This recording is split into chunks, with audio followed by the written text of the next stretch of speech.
Hi everyone, I'm excited to share with you my November's haul that I ordered from Jackson's. So I've ordered two different art supplies from Sennelier. Both of them I already have, but I just added different colors. I added a few more Ecoline colors and then the Schmincke, which I will mention last.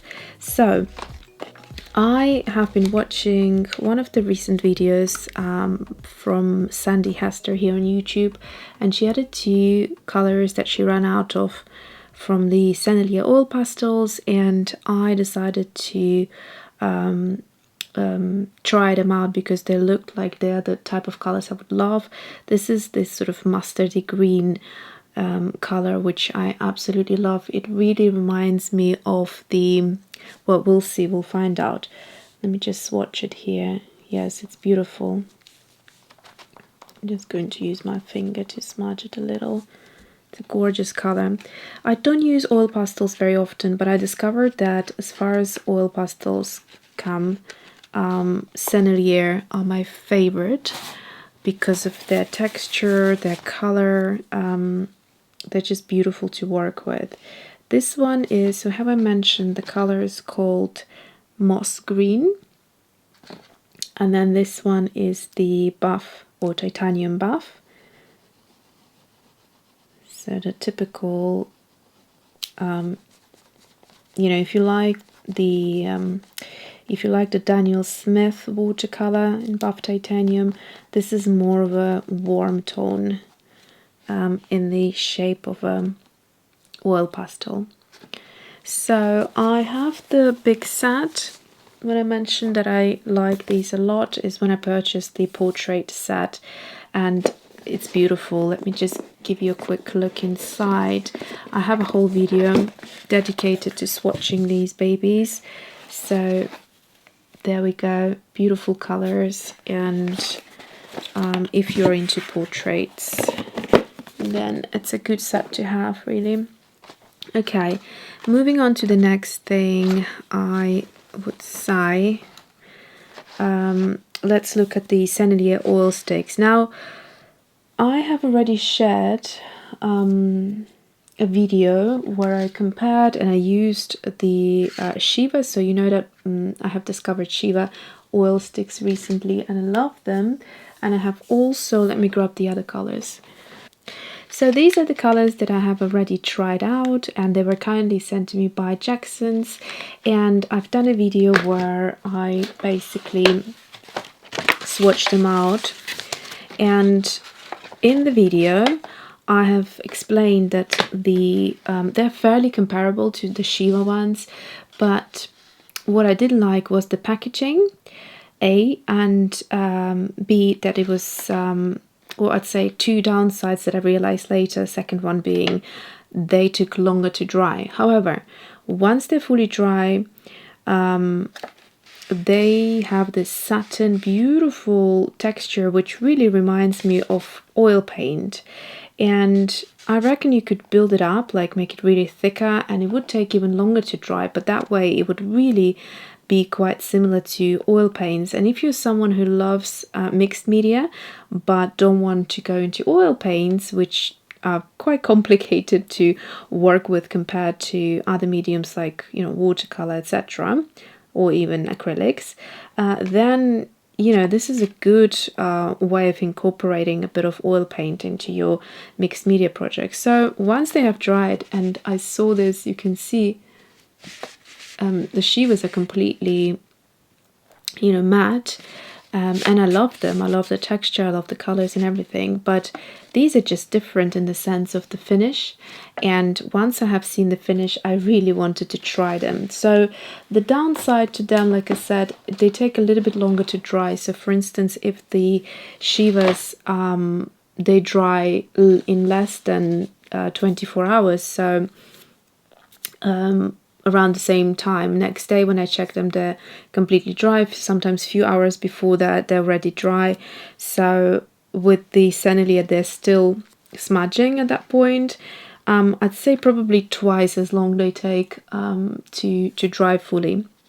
So I decided to go ahead and add a few more colors. Now I've just done my manicure, which isn't great for you know, opening them, they're really messy.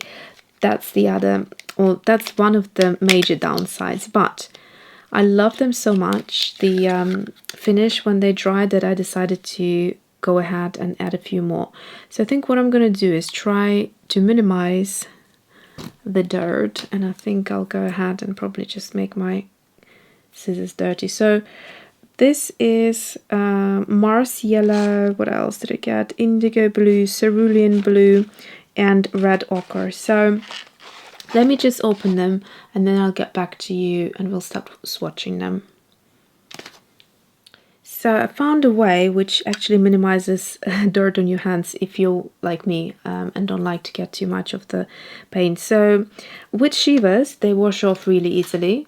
All of these colors that I tried, you can see even the darkest color here, they wash off easily from your hands if you know, if they're still fresh and things. These, because they're so these have like a creamy but drier texture. These have a creamy but like a wetter texture. It's hard to describe, but basically because of that, when they go on your skin, they kind of linger. And so I found a way just now to clean it a bit more easier, which is just using some sort of tweezers and just peel off this film. And let's try and swatch it. And that way also, this is interesting. This is a completely transparent color.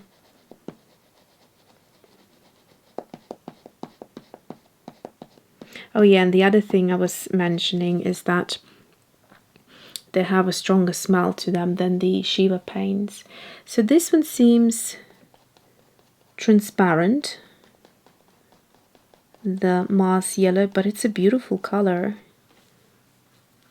And I hope it's going to dry like that as well, with that sheen and gloss. So I'm just going to stick them here for now. I'm going to go ahead, peel the others, and then swatch the others together with you. It's a beautiful color. I mean, look how complex it is. I'm so glad I ordered it. It literally looks like oil paint. It's got the yellow and the darker colors, kind of beautiful.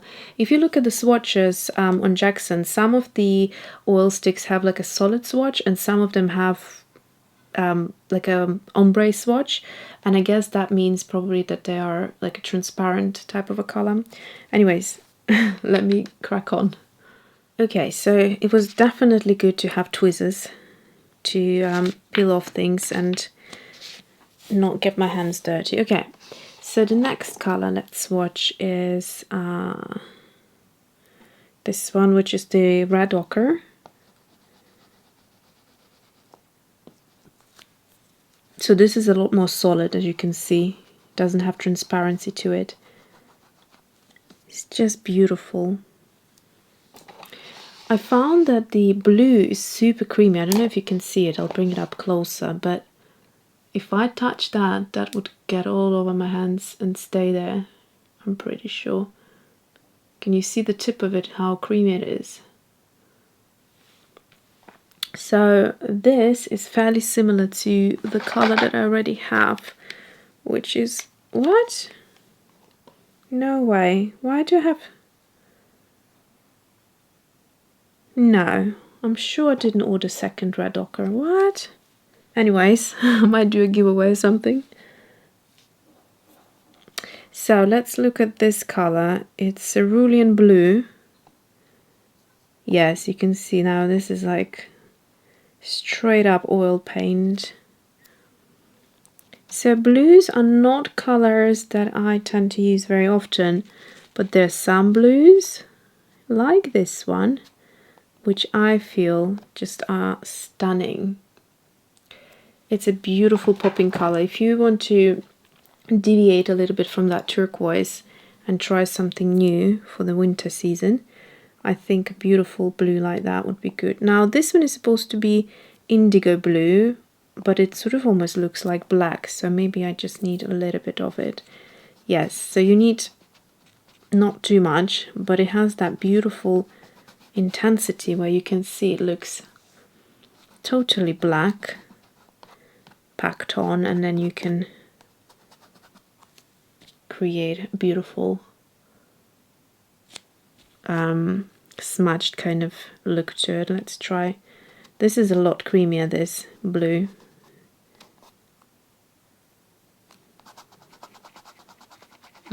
This is similar in dryness to the other one. This one is really interesting. Love the transparency and complexity of the colors. So these are the 4 new colors I have added.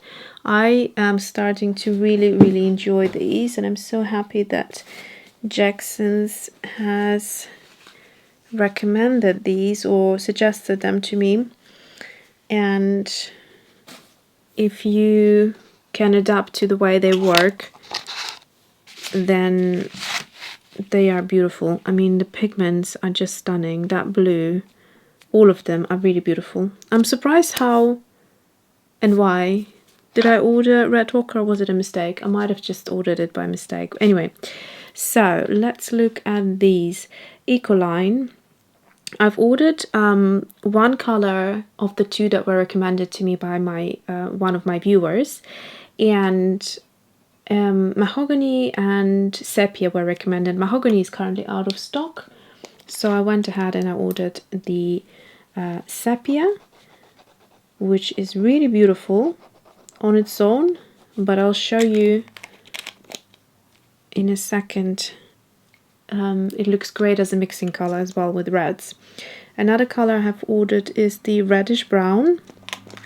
That's a stunning color.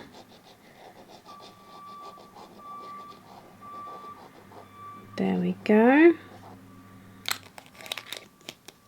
And then we have the Fuchsia. I wanted the pink one, and that's the pink I have gone for. Generally not my type of a color, but it's beautiful. It's a bit of a, you can see I'm having a little shift right now with the color orientation from the autumn colors. I am craving a bit of a popping color, and so that's what's happening. So let me show you a little play I had here, which I, by the way, put on Instagram. So basically here I have mixed the 2, the sepia and the reddish brown, and it creates the most beautiful mid color, like this one. You see that sepia and then the reddish brown, and then we go into this beautiful chocolate color. Now then I also have done the reddish brown with the fuchsia, again beautiful middle color there. What I find quite beautiful in these Ecolines is that they are dye based, by the way. They're not pigment based, so they're a totally different game. But yeah, so look at the beautiful, you know, darkness and richness of it, that you can get into this beautiful, very light, creamy colors. And that's such a gorgeous skin tone, like Caucasian skin tone. And you would never think that you could get this from that color, would you? But it's beautiful. And then also you can mix them and get a little peach together, or here is the lightest to darkest of the reddish brown, and this is the fuchsia, and you could get even lighter colors, which I haven't experimented here with. The other thing I like doing is this.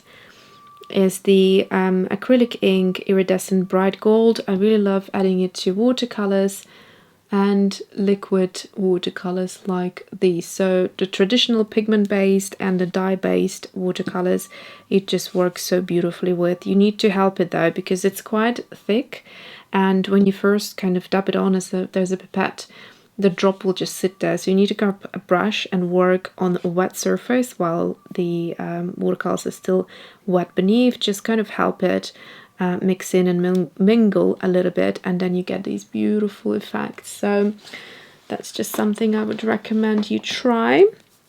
So then the best to the last, but to be honest with you, I love these equally, so there is no least favorite or best favorite in this haul. I'm excited equally about all of them. Now this will go into my gift guide, which I'm planning to do because it's such a beautiful present. There's a special offer until 27th of December on Jackson's. Now, when Schmincke first came out with these limited edition highly granulating colors, I really wanted to get quite a few of these colors and more, but I particularly was interested in the turquoises and the browns and all of that. And they went so fast, they were sold out so quickly that by the time I even checked them out, they were out. So the other night I was looking on Jackson's to add something to my basket. These came up and I had to grab them because they are beautiful. So there are 3 different series. There's the Deep Sea, the Glacier and the Galaxy. I got the Glacier, and they come in a beautiful, so let me tell you the colors: Glacier Blue, Glacier Turquoise, Glacier Green, Glacier Brown and Glacier Black. So these are the colors. And they come in a beautiful wooden box. The wood smells nice and fresh with the Schmincke emblem here. Beautiful gold clasp. So that would make a cute little gift. And then voila. How pretty is that? I am just so excited to try these out, and I think I'll try them out probably tonight after I put my little one to bed and have a bit of quiet time. These 2 colors, oh my goodness, they just are stunning. So they all seem to have, no, this is 4-star, 5-star, 4-star, 4-star and 4-star. So that's for the light fastness. And see if they have any pigment information. PBK 11, so that's Mars Black from what I remember out of the top of my head. PB 35, so essentially you could mix all of them yourself, but if they come ready in a tube and they're beautiful, I'll go for the tube. PBR 6, PG 26, PR 233, PG 50, so that's interesting. There's a red pigment in there. PG 50, PB 16, and PB 29, PG 50. I will be swatching out this set separately, of course, so you will hear and see more of it. I am excited. I'm excited for the colors, for the textures. That's, you know, art for me, when I can play and I can have this. I mean, look how beautiful this color looks up against this one, or this, you know, it's just so beautiful. And then if you wanted to take these away and isolate the top row, the blue becomes the popping color, and then you can just play around. You could take the blue out and you get that one to be the deepest color. If you take those 2 out, or like that, you know, you can just play around and find your little color palette that works well. To me, to have the popping colors there, I enjoy, but I don't want to have too many colors in one place. To me, that just, I don't know, that's just how I like seeing things when I create. I love watching colors in other people's work, but for me personally, when I create, I like to have a kind of like a balanced color palette with 1 or 2 popping colors, but mostly 1, and just sort of, you know, kind of make it all sync together. So that's it. That's it for today, and the next video will be probably swatching out these. Sorry I haven't done it here, but it's just or shall I? No, I'm actually late. I need to go get ready and get my son from school. So I will see you soon. Thanks for watching. See you soon.